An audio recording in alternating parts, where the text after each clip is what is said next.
Coach, how are we doing this afternoon? Great, thanks. Good. Ready to get started? I am. All right. John Finneran, you are up first. Go ahead.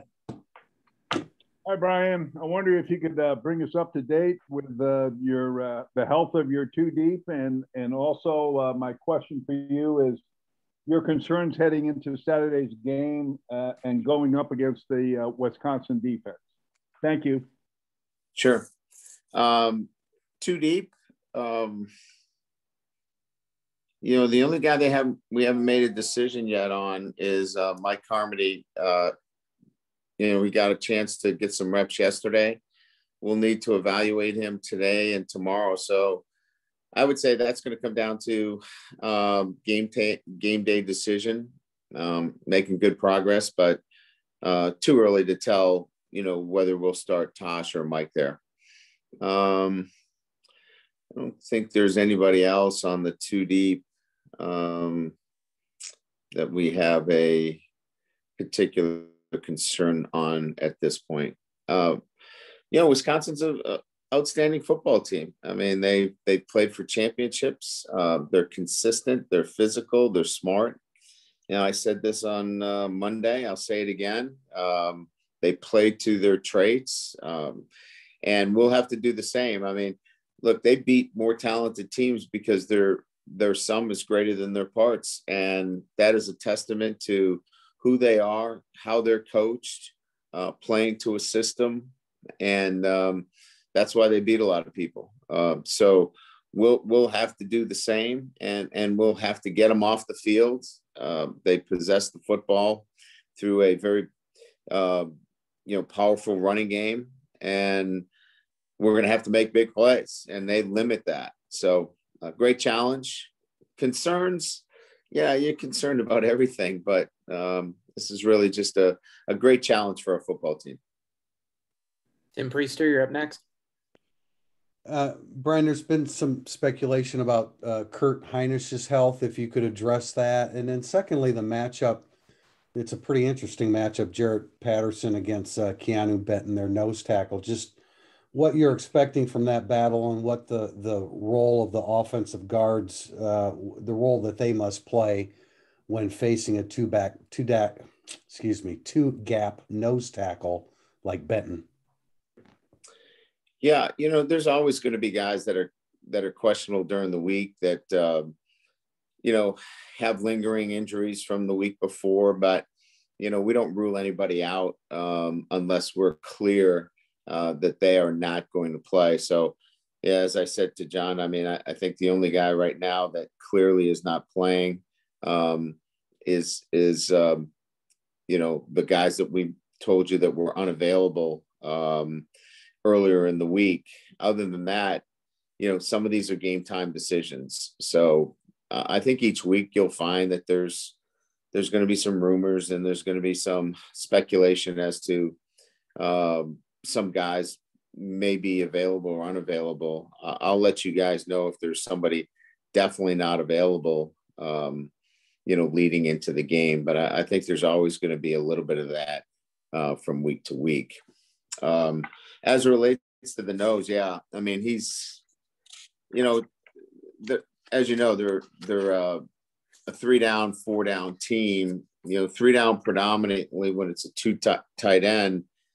And they get to 4-down primarily in 11, Tim. So, Benton's a single gap player in 11. He plays a lot of 2-gap when they're in 12 personnel, but he's big, physical. He's hard to move. You're absolutely right.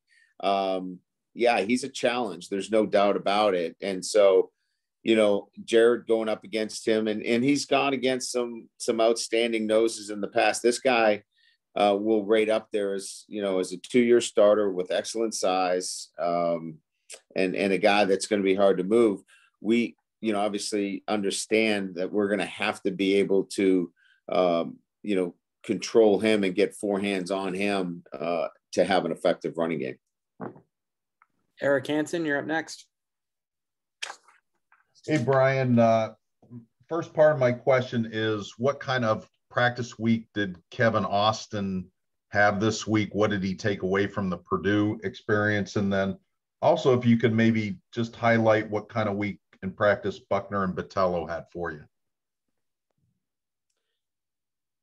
Yeah, Kevin works as hard as anybody that we have, in our program. His work volume is always as high, if not the highest of anybody that we had. He probably didn't play up to his standards. I don't know that anybody needed to remind him of that. He's a guy with a lot of pride and wants to perform at the highest level.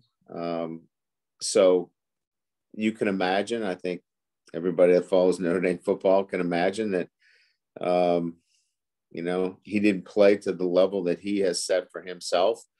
And he went to back to work and practiced real hard and prepared real hard with that in mind, that he wants to make an impact in this game.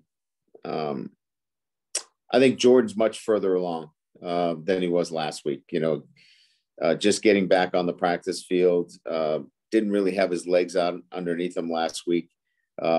He should play a much more, I would say, important role in what we do defensively. You'll see him on the field. He will register many more snaps on the defensive side of the ball. Buckner's improving. We got him up to about, it was miles per hour in terms of full out sprint yesterday was where we wanted it to be. We'll add more to his load with the expectation of preparing him for his role at quarterback on Saturday.